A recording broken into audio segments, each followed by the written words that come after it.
செய்திகளில் நலம் நாடும் நம்மீடியாவின் சார்பாக நடைபெற இருக்கும் தமிழக சட்டமன்ற தேர்தலில் அதிமுகவின் சார்பாக பாபநாசம் சட்டமன்ற தொகுதிக்கு ரெட்டையில நிற்கக்கூடிய வேட்பாளர் துரை சண்முகபிரபை பேட்டி எடுக்க வந்திருக்கிறோம். அதுக்கு முன்னாடி உங்களுக்கு அதிமுக சார்பாக சீட்டு கொடுத்ததுக்கு நம்மீடியா சார்பாக வாழ்த்துக்கள் தெரிவிச்சுக்கிறோம். நன்றிங்க. உங்களை பற்றின சிறிய அறிமுகம் நம்மீடியா நேயர்களுக்காக. நான் 1987 பிறந்தேன்.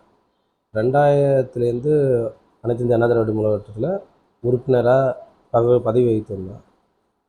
2019 எங்கள் அப்பா இறக்குறதுக்கு ஒரு 6 மாதத்துக்கு முன்னாடி இளைஞர் இளம்பெண்கள் பாசறை மாவட்ட செயலாளரில் அறிமுகம் பண்ணி வச்சாங்க.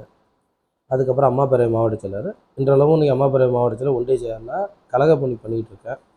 நான் ஒரு பிஇ பட்டதாரி. இங்கே உள்ள கும்போணம் அரசு இன்ஜினியரிங் காலேஜில் படித்தேன். EEE electrical and electronics engineering. மனைவி ஹவுஸ் ஒய்ஃபு, ஒரு பையன் ஒரு பொண்ணு. வேறு எதுவும் டீட்டெயில்ஸ்? இப்போ நீங்கள் பாபநாசம் சட்டமன்ற தேர்தலில் கண்டிப்பாக நீங்கள் ஜெயிப்பீங்க அப்படிங்கிறது ஒரு நம்பிக்கையோடு சொல்லிட்டு இருக்கீங்க. எந்த நம்பிக்கையின் அடிப்படையில் நீங்கள் ஜெயிப்பீங்கன்னு நினைக்கிறீங்க?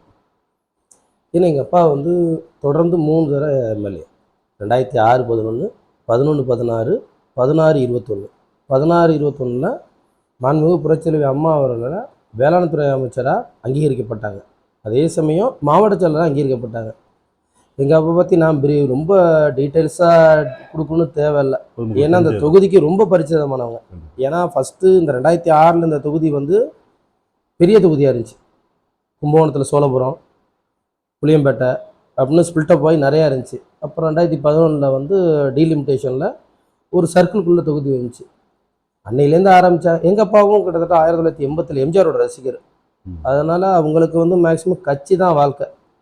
இந்த மக்களோட பிரச்சனை தான் அவங்க பிரச்சனை. வேறு எதை பற்றியுமே கான்சன்ட்ரேட் பண்ணல. முழு நேரம் அரசியல்வாதி. வேறு எந்த பிஸ்னஸ் தொழில் எதுவுமே கிடையாது. முழுசாக பண்ணாங்க. மக்களோட மக்களாக இருந்தாங்க.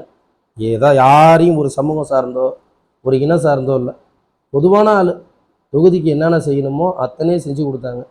சொல்லணுன்னா இப்போ ரகுநாதபுரத்தில் ஒரு பாலிடெக்னிக் காலேஜ், சுந்தரமாயிலும் அண்டக்குடியும் இணைக்கக்கூடிய மிகப்பெரிய திட்டம், ஒரு 21 கிராமங்கள் பயனடையக்கூடிய திட்டம், 2 பாலம் போட்டு நிறைவேற்றி கொடுத்தாங்க.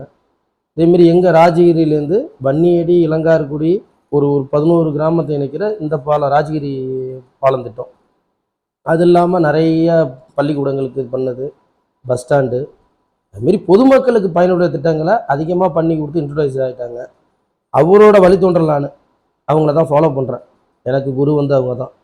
அவங்க சொன்ன விஷயத்தை வச்சு நான் இப்போ மக்களோட பிரச்சனைகளை சொல்லணுன்னா மெயினாக எந்த ஒரு அசம்பாவிதம் நடந்தாலும் முதல்ல போய் நிற்கிறேன். அதே மாதிரி இப்போ எடக்குடின்ற ஒரு கிராமத்தில் மண் பிரச்சனை வந்துச்சு. அதுக்கு ஒரு ஆளாக தனியாக குரல் கொடுத்த நான் மட்டும்தான். பாக்கி எல்லாருமே அண்டர் கிரவுண்டு சப்போர்ட் பண்ணாங்க. நான் மட்டும்தான் பண்ணி அந்த ஒரு 5000 மக்களோட வாழ்வாதாரத்தை பாதுகாத்து கொடுத்தேன். மக்கள்கிட்ட உள்ள நம்பிக்கை தான். மற்றபடி என்னோட தனி இன்ஃப்ளூயன்ஸ் எதுவும் கிடையாது. நான் அந்த கட்சி சார்பாக நிற்கிறேன். அதே சமயம் என்னோட பங்களிப்பு இங்கே அதிகம். அதுவும் இல்லாமல் அந்த தொகுதியில் ஏடிஎம்கேன்றது ஒரு பரிச்சிதமான ஒரு கட்சி. ரொம்ப சிறப்பாக சொன்னீங்க. அதாவது முன்னாள் வேளாண் துறை அமைச்சர் துரைக்கண்ணு அவர்கள் இங்கே எண்ணற்ற நலத்திட்டங்கள் செஞ்சுருக்கிற அடிப்படையில் கண்டிப்பாக உங்களுக்கான வெற்றி வாய்ப்பு இருக்குன்னு சொல்லியிருக்கீங்க. இப்போ நீங்கள் நிறையா பிரச்சாரத்துக்கு போயிருப்பீங்க. மக்களுடைய அந்த இது எப்படி இருக்குது? மக்கள்கிட்ட முதல்ல இருக்கிறது நம்ம ஊர் வேட்பாளர் வேணும். முதல் கோரிக்கையே அவங்களுக்கு அதான், வேறு எதுவும் இல்லை. கூப்பிட்டா ஓடி வரணும். இப்போ மக்களுக்கு பெருசாக ஒன்றும் ஆப்ளிகேஷன் இல்லை. எனக்கு தெரிஞ்ச தொகுதியில் அவங்க கேட்குறது ரோடு, தண்ணி வசதி, மின் இணைப்பு, இந்த மாதிரி தான் கேட்குறாங்க. அவங்க எனக்கு பர்சனலாக எனக்கு வீடு கட்டி கொடு, எனக்கு பணம் கொடு, அதை செய்யணும்னு சொல்லலை. அவங்களோட ஃபண்டமெண்டல் ரைட்ஸ். இது ஒரு தனிநபர் சார்ந்த விஷயம் கிடையாது, ஒரு ஊரோட நலன். அதை செய்ய வரணும்னு நினைக்கிறேன். அதேமாரி அவங்களோட சுக துக்கங்களில் பங்கேற்கணும்.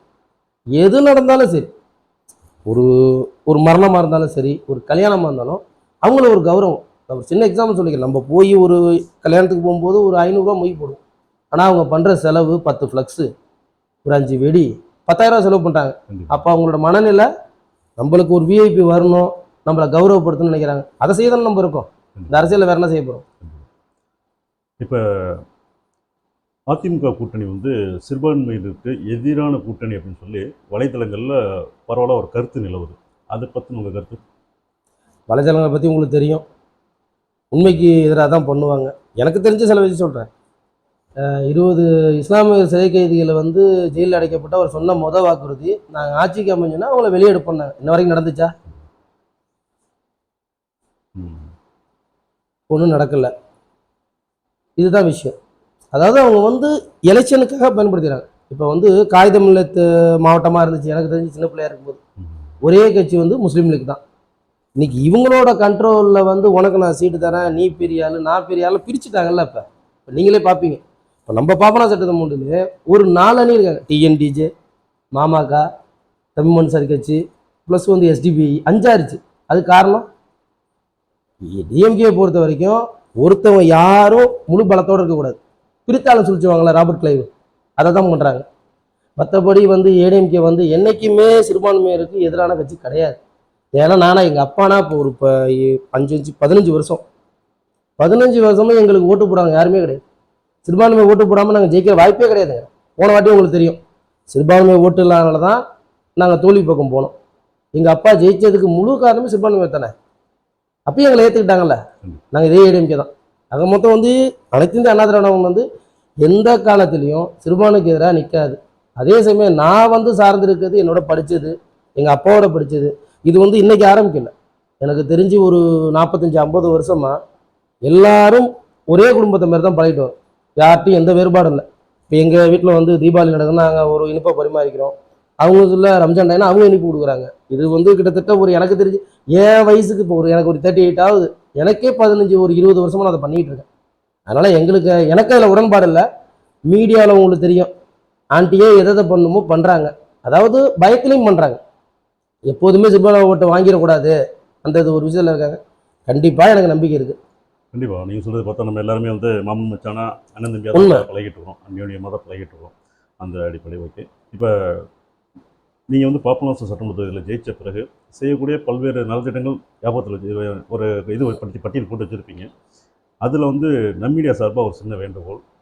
இப்போ வந்து பல இடங்களில் வந்து மரங்கள் அழிக்கப்பட்டுச்சு, அதாவது சூழ்நிலை காரணமாக அழிக்கப்பட்டுச்சு, வயது முதிர்வு காரணமாகவும் அந்த சீற்றங்கள் காரணமாகவும் இதாகிடுச்சு.